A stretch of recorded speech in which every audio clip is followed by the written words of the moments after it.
Selamat pagi, Shalom. Kita bersyukur kepada Tuhan karena kita boleh berkumpul pada pagi hari ini. Kita bersyukur karena Tuhan masih memelihara kita, menyertai kita, sehingga pada hari ini kita mau mengucap syukur di hadapan Tuhan dengan ibadah kita. Sebelum daripada itu, kita saat teduh sejenak, saat teduh dimulai.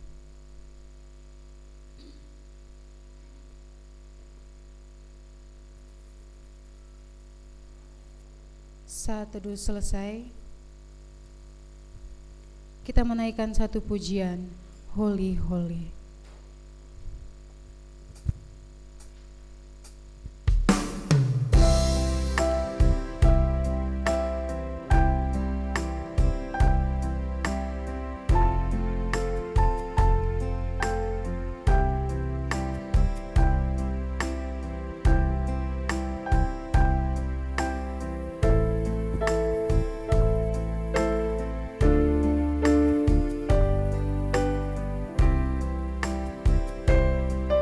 Baiklah, kita mengatakan bersama. Holy, holy, holy, Lord God Almighty.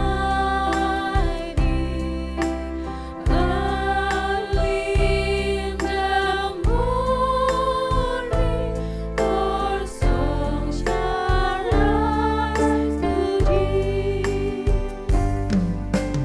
Holy, holy, holy,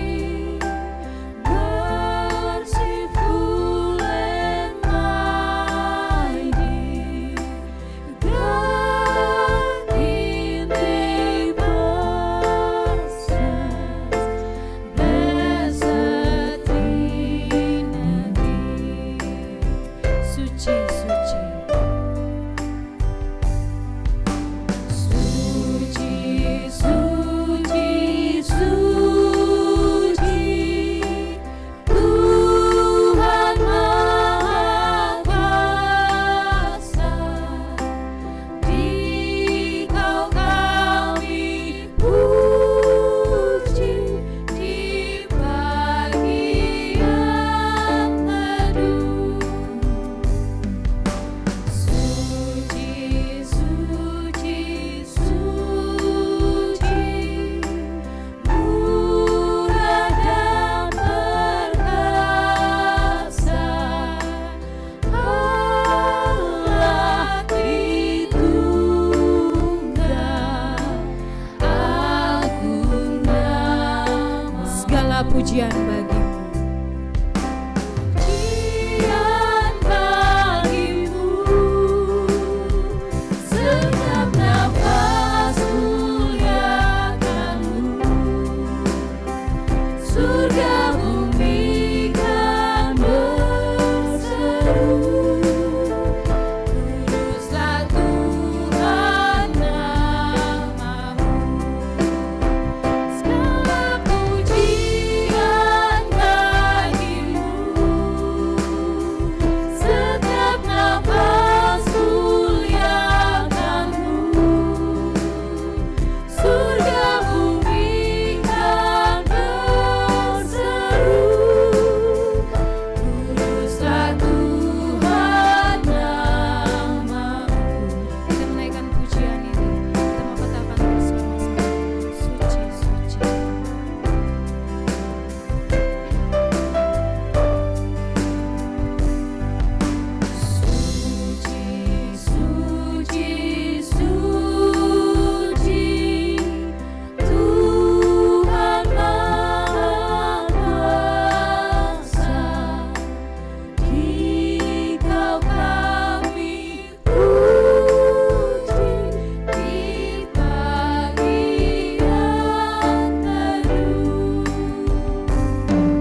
pertolongan kita pagi ini datang dalam nama Tuhan yang menjadikan langit dan bumi serta sekalian isinya. Ya, yang memeliharakan kesetiaannya sampai selama-lamanya, dan Ia tidak pernah meninggalkan kita perbuatan tangannya. Turunlah atas saudara semua kasih karunia dari Allah Bapa, damai sejahtera dari Yesus Kristus di dalam Roh Kudus.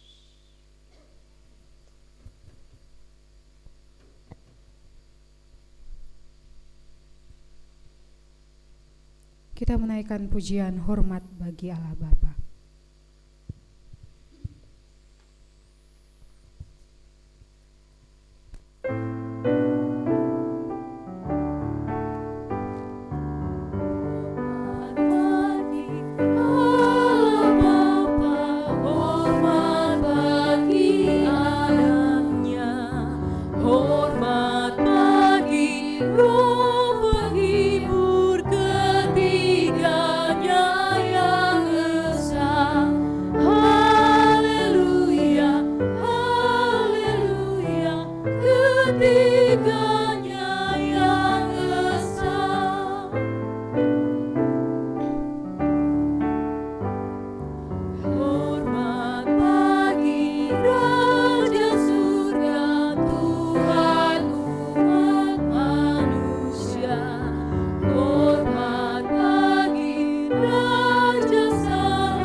Dipersilakan untuk duduk kembali.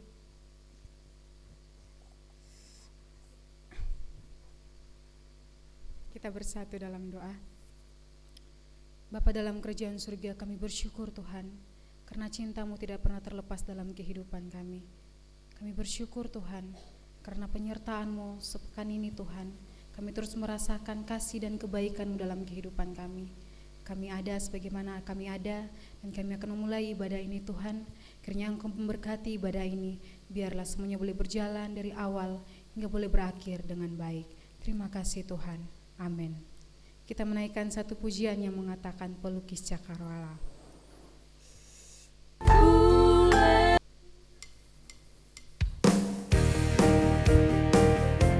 Coba bertepuk tangan bersama-sama.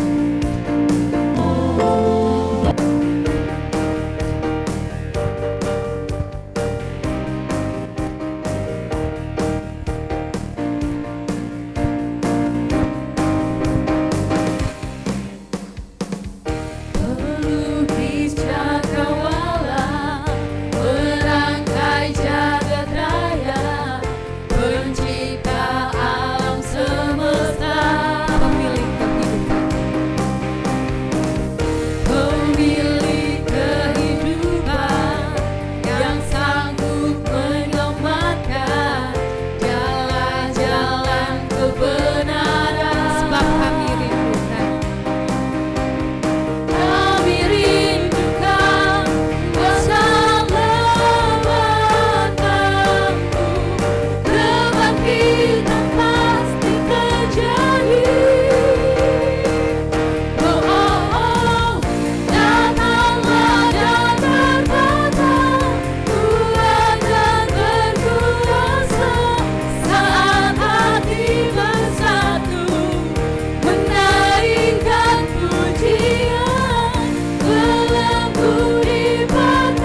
bersatu menaikkan pujian, belenggu dipatahkan, mujizat dinyatakan.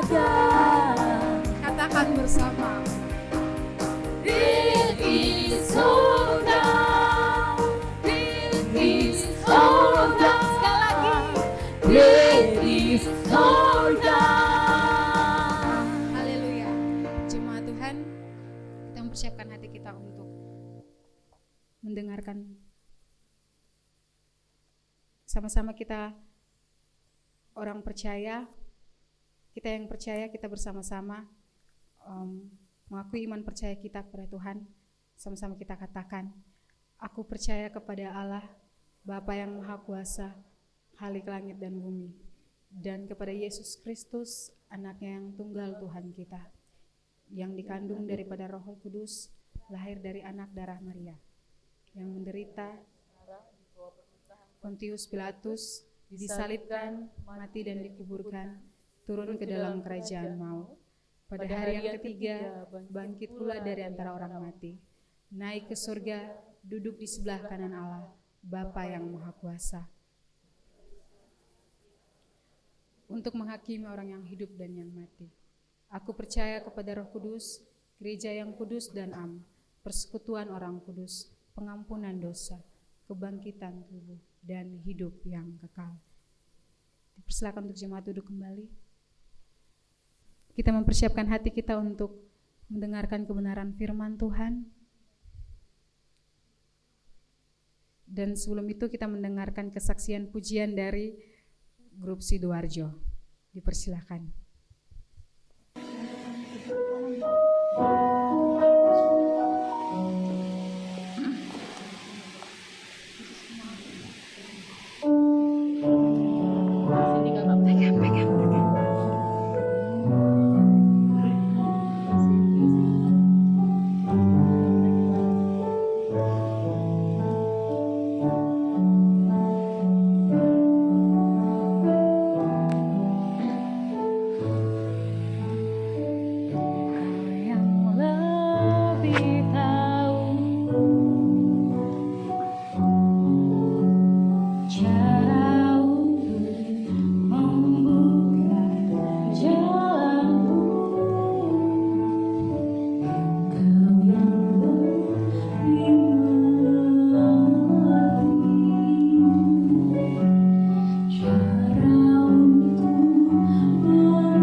Engkau yang lebih tahu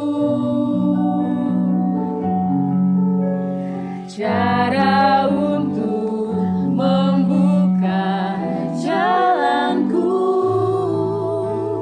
Engkau yang lebih mengerti cara untuk menolong hidupku.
Kita mempersiapkan hati kita untuk mendengarkan firman Tuhan, dan kita akan menaikkan satu pujian, Ku Rindu Sabdamu.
Bapa di surga, kami datang kepadamu di kesempatan ini ya Tuhan. Kami bersyukur, kami sudah memuji-muji Tuhan, dan biarlah pujian ini datangnya dari kedalaman hati kami sebagai syukur kami kepadamu ya Tuhan. Dan biarlah pengagungan kami hanya Engkau saja yang dimuliakan. Saat ini kami mau meluangkan waktu kami, memberi hati kami untuk mau dibentuk mendengarkan firman-Mu. Kiranya Tuhan sendiri berkuasa menolong kami, memberikan kami pemahaman apa yang Engkau mau di dalam hidup kami melalui kebenaran-Mu ya Tuhan. Karena kami sadar bahwa kami butuh Tuhan. Tanpa Tuhan maka kami ini hanya seonggok daging yang tumbang sewaktu-waktu. Tetapi kami butuh firman-Mu yang menopang hidup kami, mengarahkan kami, supaya kami tetap pada track yang Tuhan sudah tetapkan. Terima kasih Tuhan, kami menyerahkan waktu, berikan kami kerendahan hati dan kuasai hati masing-masing kami di tempat ini. Di dalam Kristus Yesus kami berdoa dan bersyukur. Amin.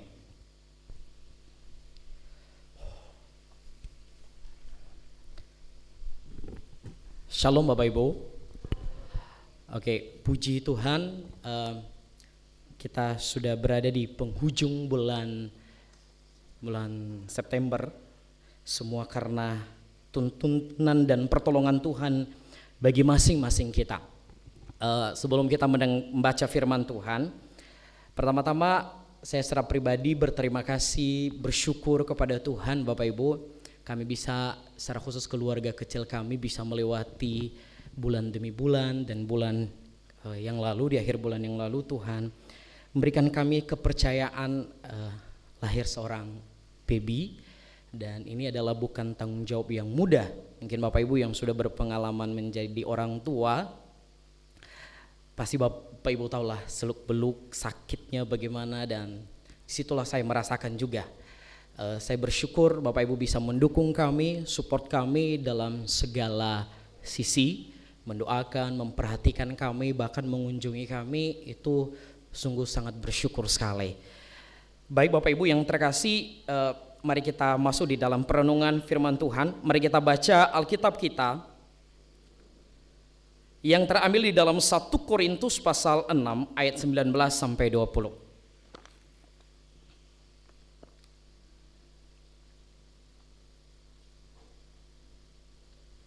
1 Korintus pasal 6 ayat 19 sampai ayatnya yang ke-20. Ayat ini cukup pendek, mari kita baca secara bersama-sama. 1 Korintus pasal 6 ayat 19 sampai ke-20. Kalau kita sudah ketemu, mari kita baca secara bersama-sama. Saya hitung 1, 2, 3.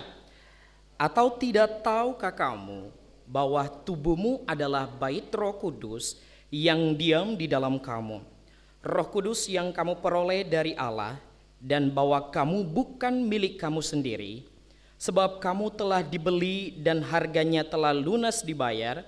Karena itu muliakanlah Allah dengan tubuhmu. Amin. Untuk pembacaan firman Tuhan. Bapak Ibu yang terkasih, pada kesempatan pagi hari ini kita akan merenungkan satu tema, tubuhku bait Roh Kudus. Mungkin tema ini sangat tidak asing bagi kita. Tetapi memulai khotbah ini Bapak Ibu, saya mengutip satu kitab, satu ayat di dalam Perjanjian Lama. Mungkin secara konteks, secara keseluruhan ini tidak ada sangkut pautnya sebenarnya terkait tema kita. Tetapi saya membahas ini sebagai kontras nanti terkait tema kita. Di dalam Amsal pasal 4 ayat 23, Bapak Ibu sudah tahu ya, paham? Hafal ayat ini.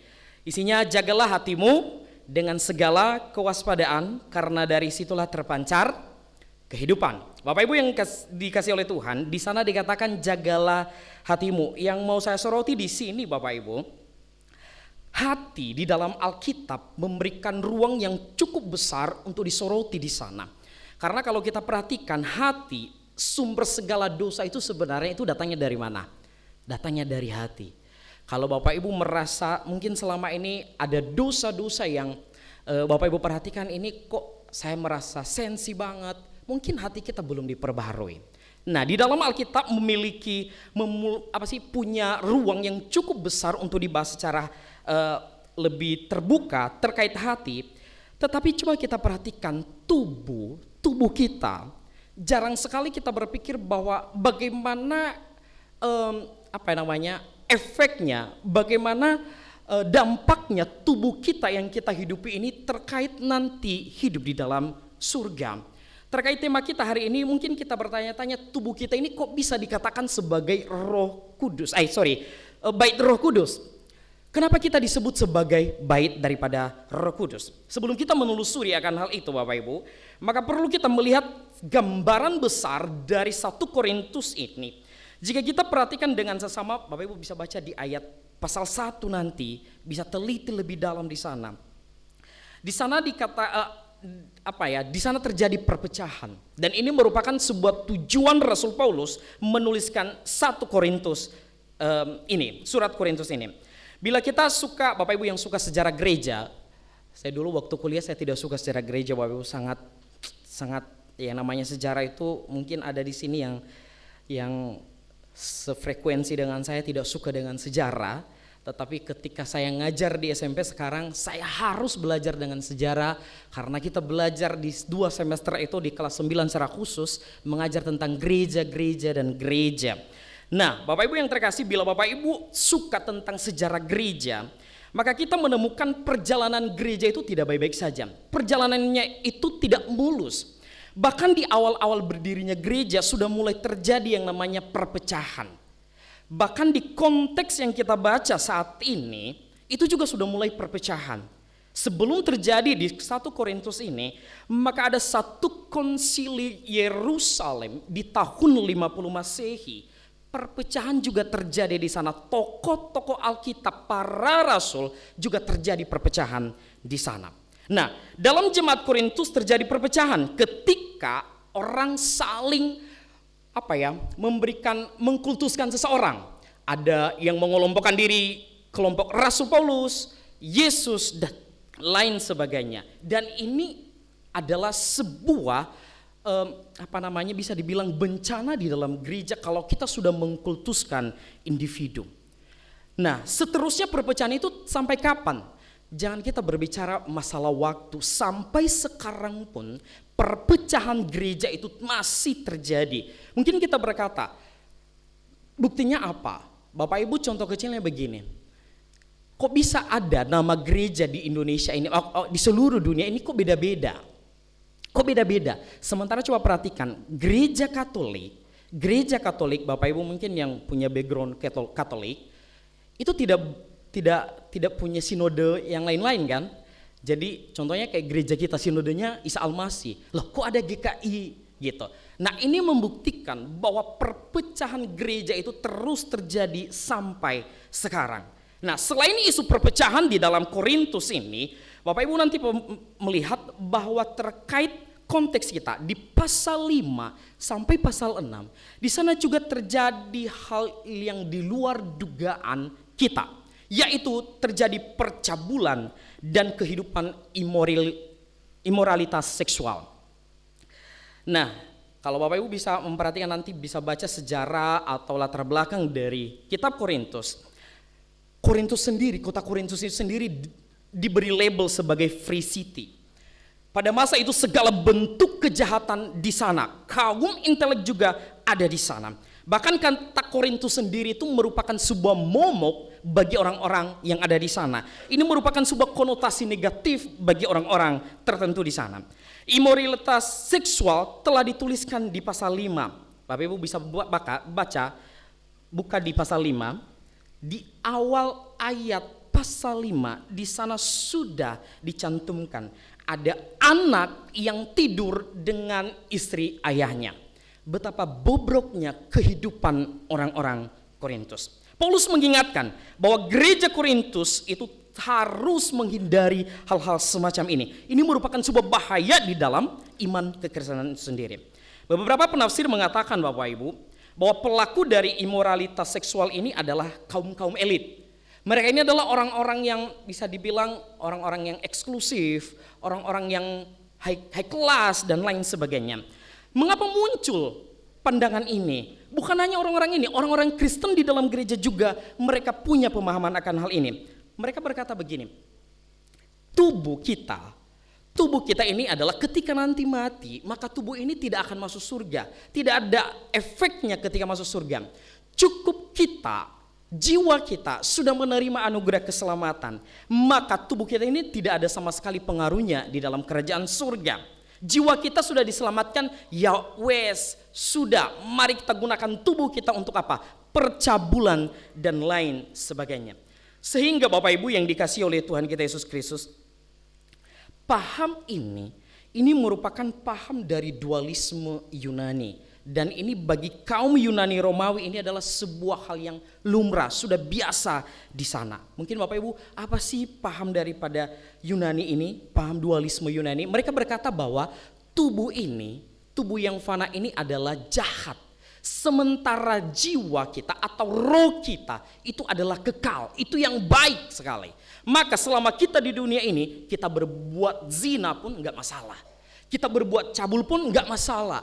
Kita berhubungan di dunia prostitusi enggak masalah. Enggak masalah karena kenapa? Tubuh kita ini fana, nanti dihanguskan. Yang penting itu adalah jiwa kita.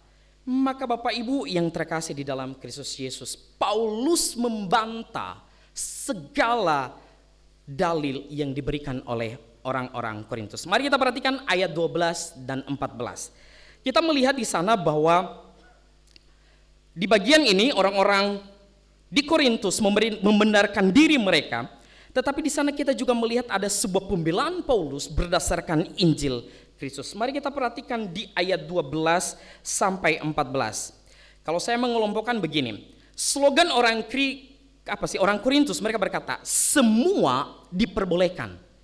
Bantahan Paulus, dia berkata begini, tetapi tidak semua hal berguna.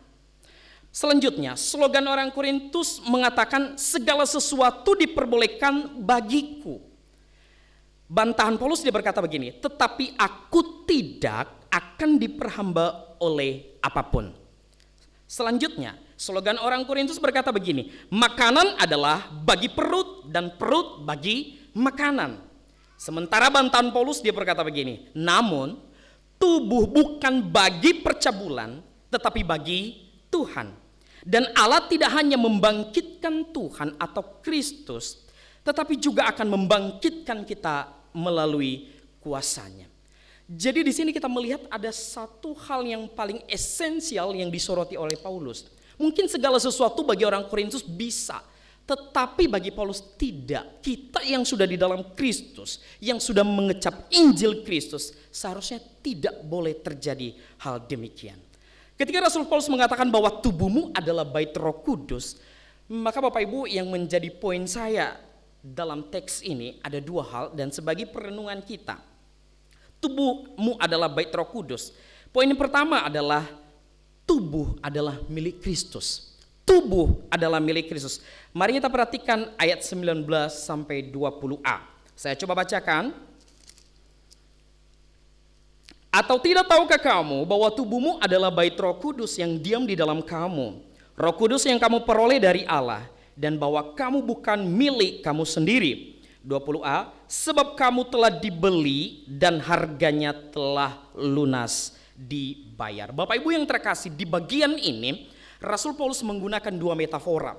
Yang pertama ada bait Allah dan juga ada transaksi, yaitu pembelian seorang budak. Serta nanti di sana disinggung tentang pengajaran tentang Roh Kudus untuk menekankan bahwa tubuh kita, orang percaya secara khusus, adalah untuk Tuhan. Tubuh kita untuk Allah, milik Allah, dan Allah di dalam tubuh kita.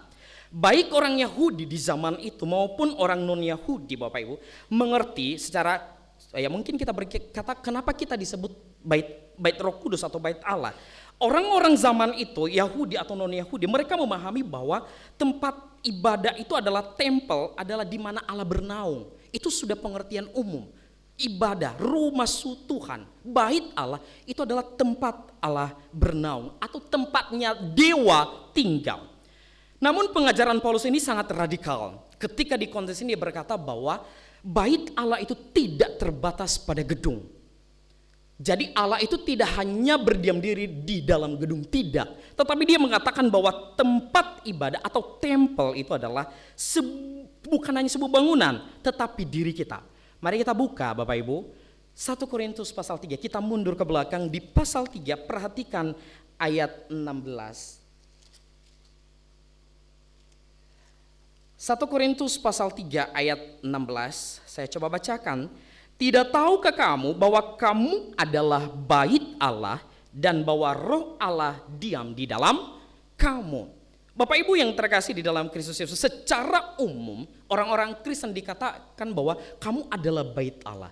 Tetapi di ayat 19 pasal 6 di sana merujuk tentang secara personal, secara individual, bahwa engkau adalah bait Roh Kudus, di mana Roh Allah tinggal di dalam kita.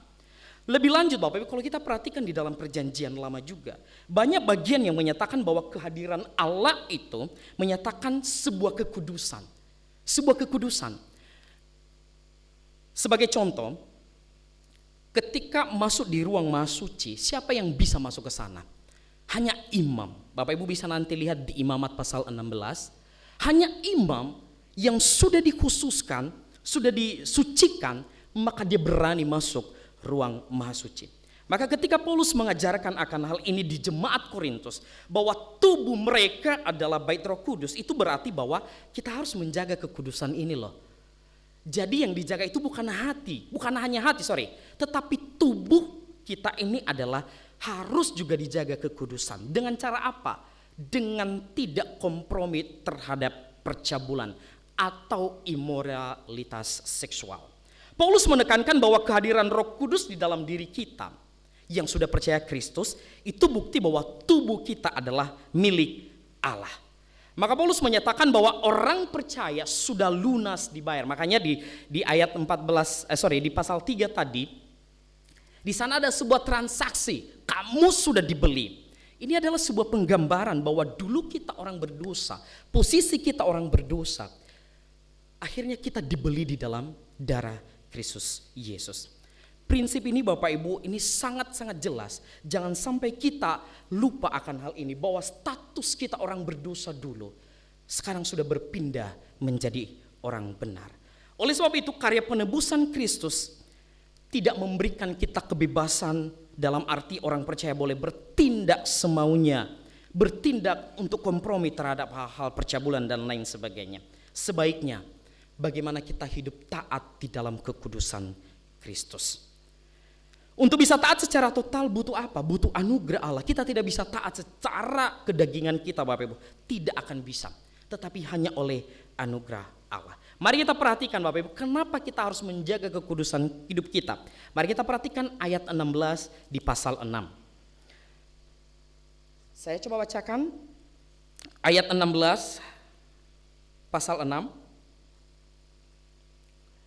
Atau tidak tahukah kamu bahwa siapa yang mengikatkan dirinya pada perempuan cabul menjadi satu tubuh dengan dia?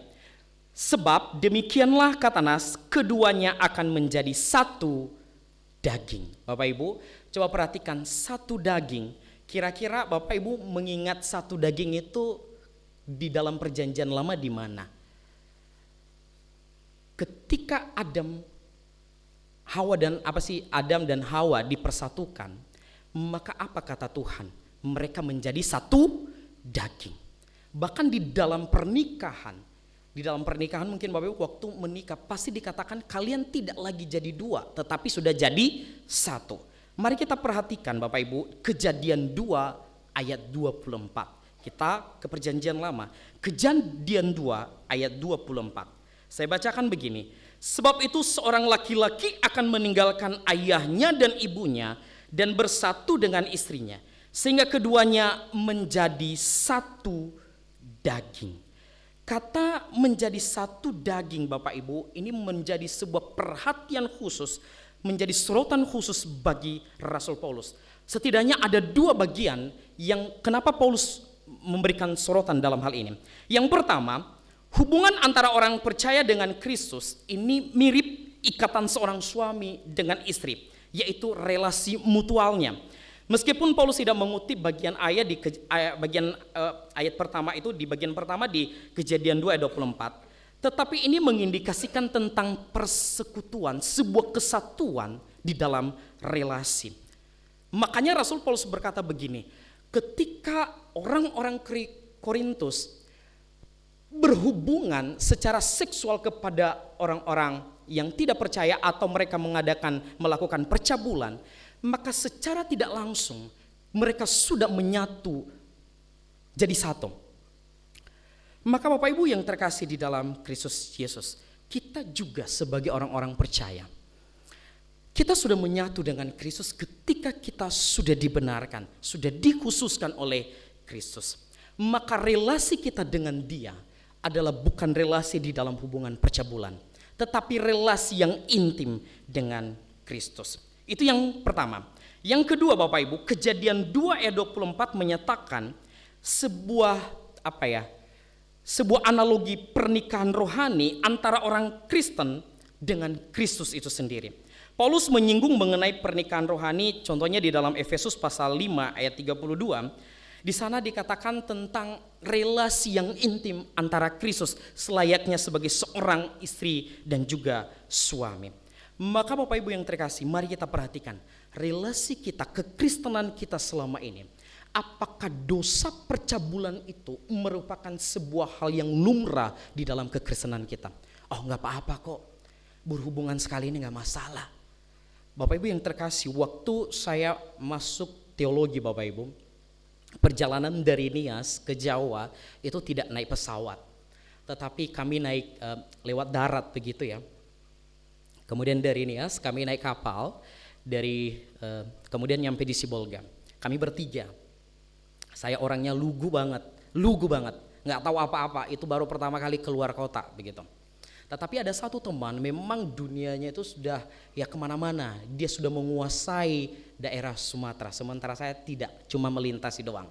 Nyampe di Sibolga Bapak Ibu, teman saya 2 orang ini yang bersama dengan saya, kami nginap di hotel sederhana sekali. Ternyata saya ditinggalkan di hotel itu. Akhirnya mereka kemana? Ternyata di sebelah kos-kosan kami ada kos-kosan plus-plus. Begitu, Bapak Ibu tahu yang plus-plus ya. Mungkin teman-teman yang baru datang di Jawa, plus-plus itu bukan perkalian penambahan di dalam matematika, tetapi ada bahasa lain Bapak Ibu. Jadi katanya gini, mumpung kita masih belum nyampe di Jawa, ayo kita lepaskan dulu gitu. Aku bilang aku takut dan jujur Bapak Ibu, waktu itu saya di kamar dan tidak mau keluar. Bahkan 1 hari itu saya tidak beli makanan. Karena kenapa? Itu pertama sekali saya keluar dari Nias. Bapak Ibu yang terkasih, yang saya mau garis bawahi di sini adalah mengkompromikan diri untuk berbuat hal yang tidak benar. Itu merupakan bencana bagi kita yang tidak bertobat.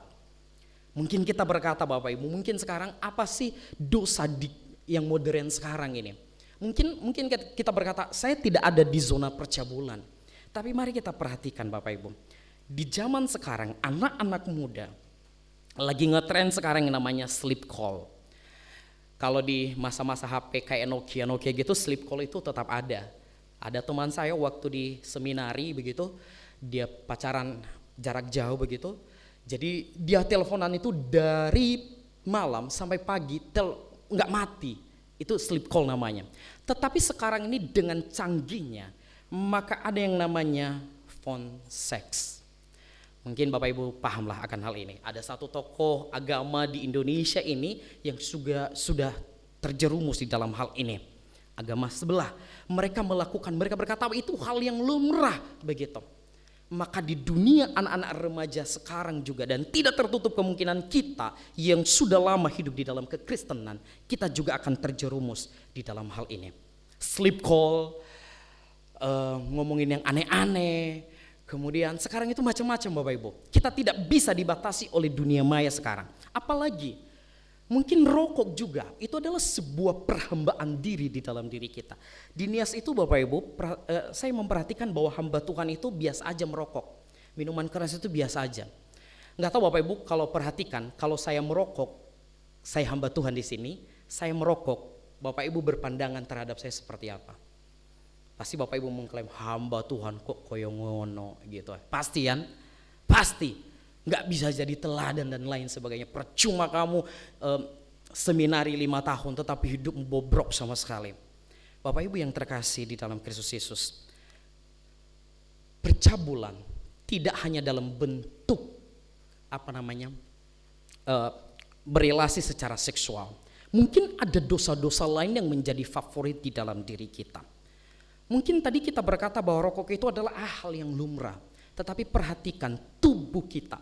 Bila kita berkata bahwa tubuh saya adalah bait Roh Kudus, di mana Allah bernaung sebenarnya, maka kita mempertimbangkan akan hal ini.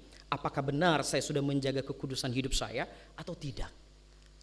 Di lain pihak mungkin kita juga memikirkan bahwa apa dosa-dosa lain, mungkin terkait kata-kata kita, isi hati kita, dan lain sebagainya. Ini kita di poin pertama tadi bahwa kita adalah milik Kristus, bukan milik diri kita sendiri, tetapi milik Kristus. Mari kita perhatikan apa dosa-dosa favorit kita selama ini yang membuat kita biasa aja, itu sudah lumrah, bisa kok, yang penting gak kelihatan, gak ketahuan sama bos, gak apa-apa, yang penting bisa-bisa aja. Perhatikan Bapak Ibu, bila kita masih mentolerir akan hal ini, maka mungkin kita pasti meragukan sejauh mana kita menjaga kekudusan hidup kita. Itu yang pertama. Kemudian yang kedua, mari kita perhatikan ayat 20b. 20b dia berkata begini, karena itu muliakanlah Allah dengan tubuhmu. Di poin kedua ini, yaitu memuliakan Kristus melalui tubuh. Bila Bapak Ibu perhatikan dari ayat 12 sampai ayatnya yang ke-20, Allah Tritunggal sebenarnya itu sudah disebutkan di sana. Contohnya, Allah di sana merupakan pencipta tubuh. Kemudian Allah Anak di sana sebagai apa? Yang menebus kita sehingga kita diberi kemuliaan. Allah Roh Kudus itu juga memberikan kita sebuah pengertian, memberikan sebuah konsep bahwa nanti kita akan dibangkitkan. Tubuh kita ini, Bapak Ibu nanti perhatikan di pasal 15 di sana, tubuh kita ini Bapak Ibu mungkin berkata bahwa tubuh ini berdosa, betul. Tetapi pada saatnya nanti ketika Kristus datang kedua kali, maka tubuh ini akan dimurnikan, akan dimuliakan dalam sekejap. Bapak Ibu bisa baca nanti di pasal 15, 1 Korintus pasal 15. Maka Bapak Ibu yang terkasih di dalam Kristus Yesus, Roh Kudus mendiami tubuh kita. Ini merupakan alasan kenapa kita harus menjaga kekudusan hidup kita. Hidup kita adalah milik Tuhan, bukan milik kita sendiri. Maka yang menjadi kesimpulan bagi kita Bapak Ibu, saya mencoba menggali satu kata tentang bait Allah, secara khusus kata bait. Dan ini merupakan sebuah kesimpulan kita di sini. Bait di sana Bapak Ibu ada dua kata sebenarnya, kalau Bapak Ibu perhatikan, Bapak Ibu nggak perlu perhatikan bahasa Yunaninya, tetapi saya coba sebutkan. Di dalam bahasa Yunaninya ada hieron, dan yang kedua ada naos. Hieron ini merujuk kepada keseluruhan bangunan bait Allah.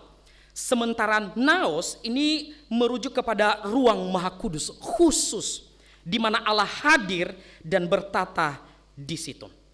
Konteks kita sekarang Bapak Ibu, kita tidak berbicara tentang gedung, bait Allah secara gedung, tetapi kita berbicara naos atau ruang Maha Kudus, di mana Roh Kudus tinggal di dalam hati kita.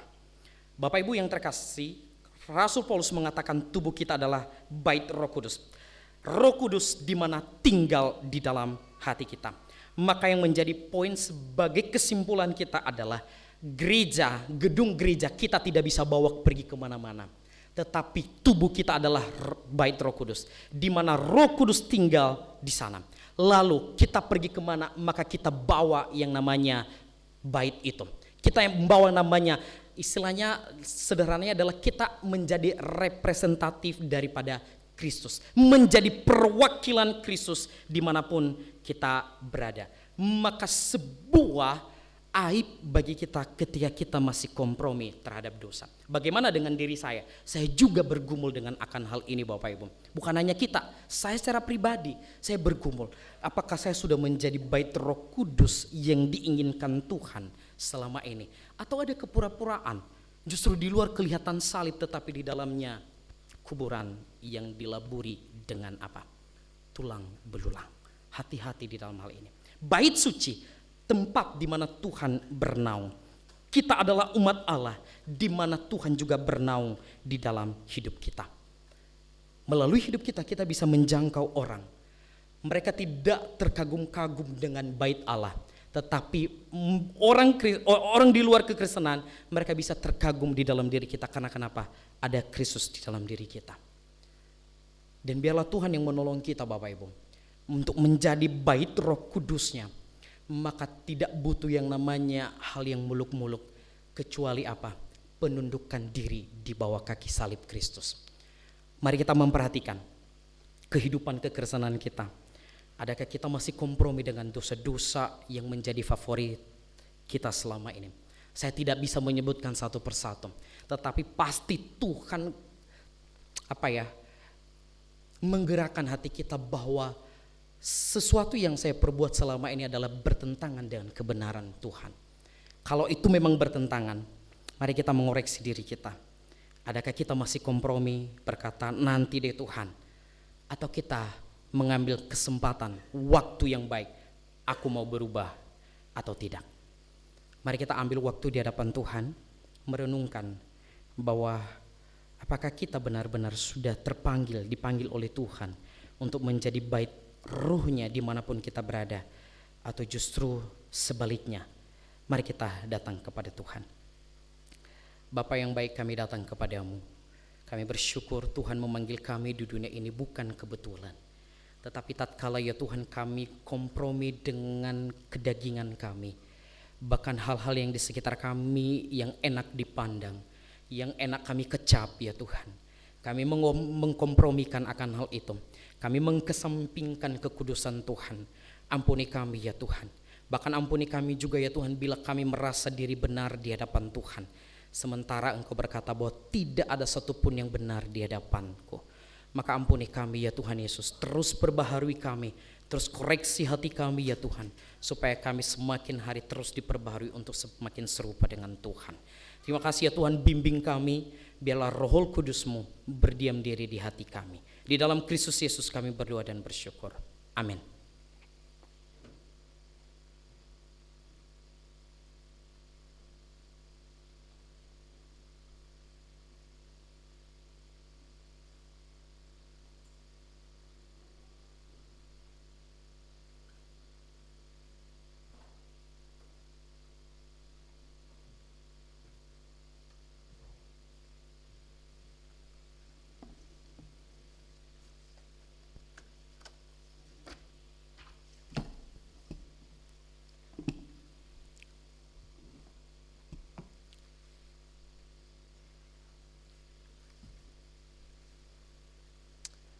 Terima kasih untuk firman Tuhan yang sudah menguatkan kita semuanya. Kita diingatkan bahwa kita ya adalah bait Allah, ya, tubuh kita adalah bait Roh Kudus.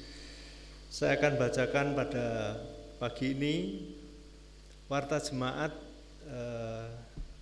yang pertama. Nanti sore pukul 17 ada ibadah umum yang kedua.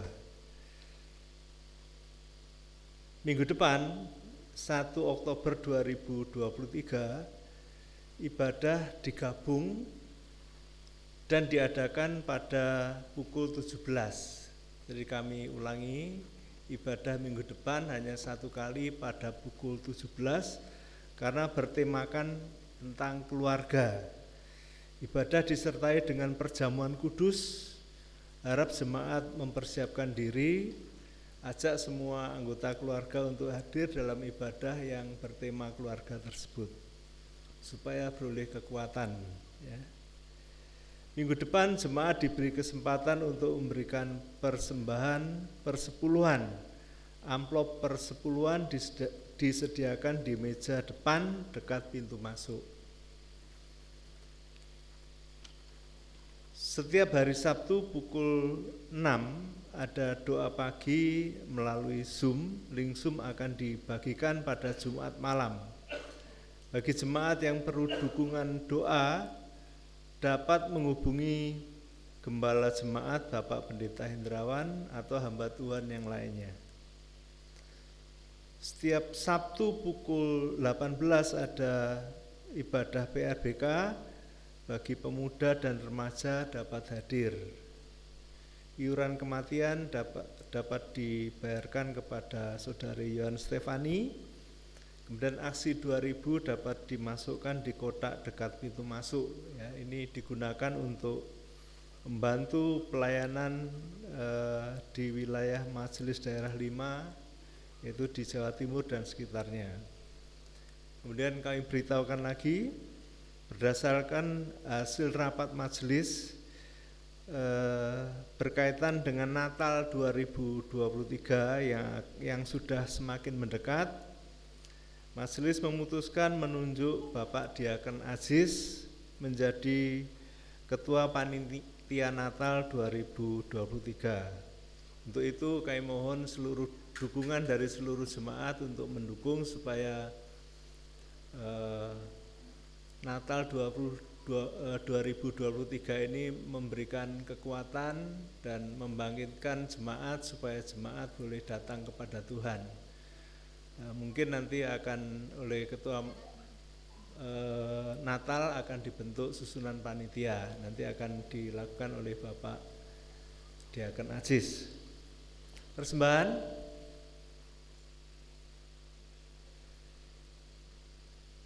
Hari ini jemaat diberi kesempatan memberikan persembahan untuk pekerjaan Tuhan dan persembahan untuk pembangunan.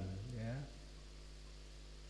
Kotak untuk persembahan pembangunan ada di depan mimbar. Petugas pengumpul persembahan hari ini adalah Saudari Resa dan Saudari Grace. Kepada yang bertugas kami persilahkan. Sebelum persembahan dijalankan, kita melandasinya dari firman Tuhan yang diambil dari 1 Tawarikh 29 ayat yang ke-14. Demikian firman Tuhan. Sebab siapakah aku ini dan siapakah bangsaku sehingga kami mampu memberikan persembahan sukarela seperti ini? Sebab daripadamulah segala-galanya, dan dari tanganmu sendirilah persembahan yang kami berikan kepadamu. Mari kita berdoa. Tuhan Allah Bapa kami yang di surga, kami mengucap syukur, terima kasih kalau Tuhan sudah memberkati kami semuanya di dalam hidup kami. Terima kasih ya Tuhan, kami mengingat bahwa hidup kami ini adalah karena anugerah Tuhan, pemberian Tuhan, karunia Tuhan semata. Pagi ini Tuhan kami akan memberikan persembahan kepadamu, kiranya Tuhan menguduskannya supaya persembahan ini kudus di mata Tuhan untuk pekerjaan Tuhan di tempat ini. Kami percaya bahwa Tuhan akan menolong kami semuanya. Di dalam nama Tuhan Yesus kami berdoa, amin. Sambil persembahan dijalankan, kita akan memuji Tuhan. Kalau angin ribut pukul hidupmu.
Jemaat kami persilakan bangkit berdiri. Kalau kau terpikat hati, Bila kami merasa diri, ingatlah terlebih daya Tuhanmu. Hitunglah berkatmu, ingat janjinya. Harta dalam surga pengharapan. Hitung berkatmu satu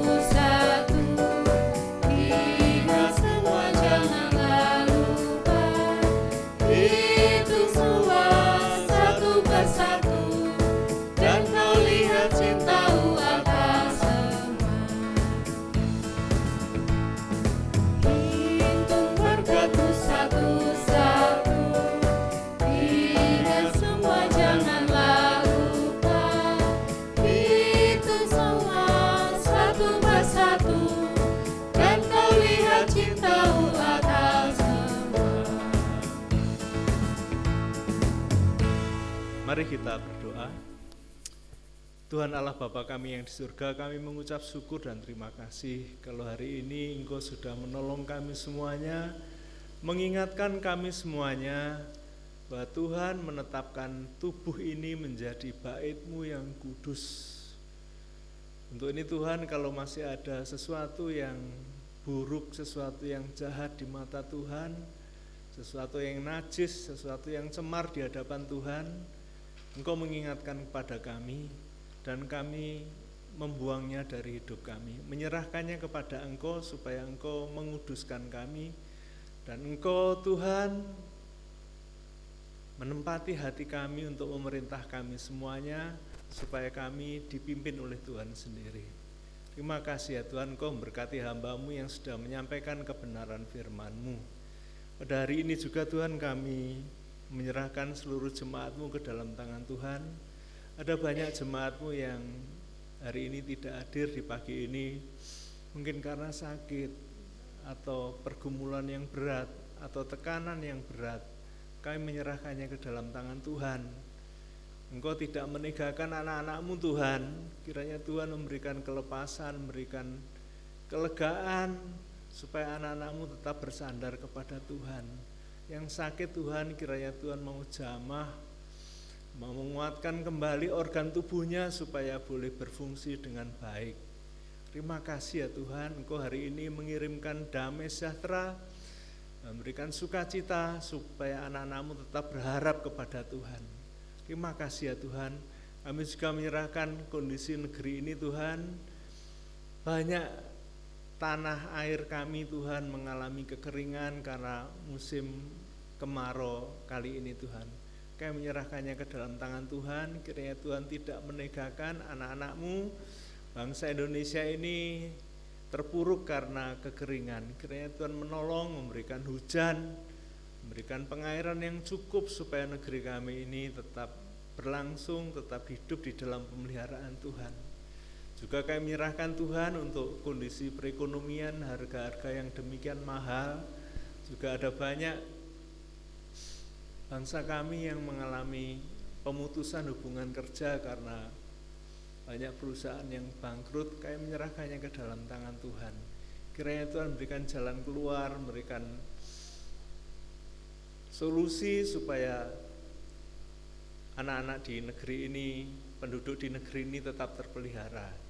Kami juga menyerahkan untuk pemilu yang akan berlangsung pada tahun depan, yang sekarang sudah ramai dibicarakan orang. Kami mohon Engkau tetap memberikan suasana kondusif, suasana tenang, supaya anak-anak-Mu tidak terpancing untuk hal-hal yang menjebak mereka Tuhan.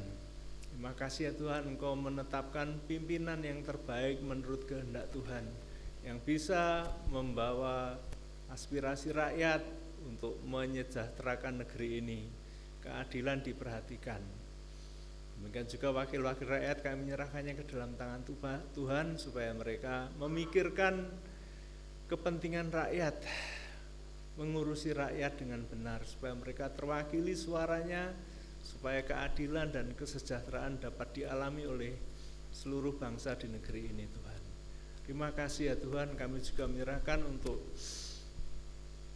ibadah yang akan berlangsung pada bulan depan. Kiranya Tuhan tolong supaya ibadah yang bertema keluarga ini benar-benar tidak hanya bertemakan keluarga saja Tuhan, tapi boleh membangkitkan setiap keluarga untuk tetap harmonis, tetap rukun, mengutamakan Tuhan. Terima kasih ya Tuhan, terima kasih. Kami menyerahkan seluruh doa kami ini di dalam nama Tuhan kami, Yesus Kristus, yang sudah mengajar kami berdoa demikian. Bapa kami yang di surga, dikuduskanlah nama-Mu, datanglah kerajaan-Mu, jadilah kehendak-Mu di bumi seperti di surga. Berikanlah kami pada hari ini makanan kami yang secukupnya, dan ampunilah kami akan kesalahan kami, seperti kami juga mengampuni orang yang bersalah kepada kami, dan janganlah bawa kami ke dalam pencobaan, tapi lepaskanlah kami daripada yang jahat.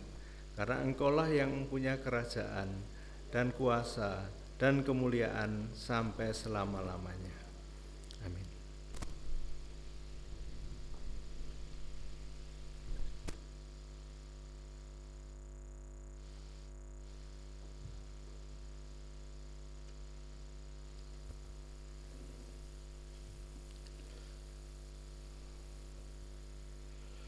Tuhan memberkati engkau. Tuhan melindungi engkau. Tuhan menyinari engkau dengan wajah-Nya dan memberikan kepadamu kasih karunia.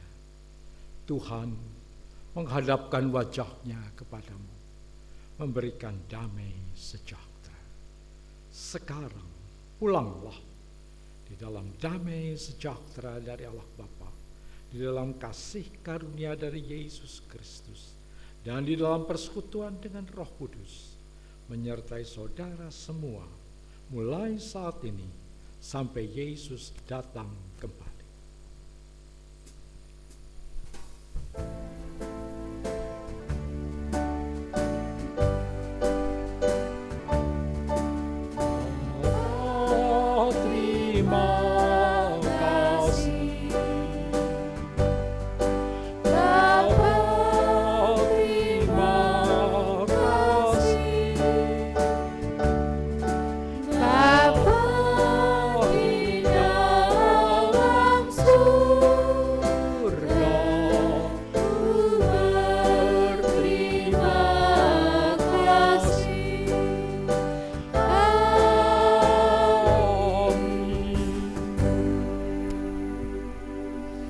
Silakan duduk dan doa.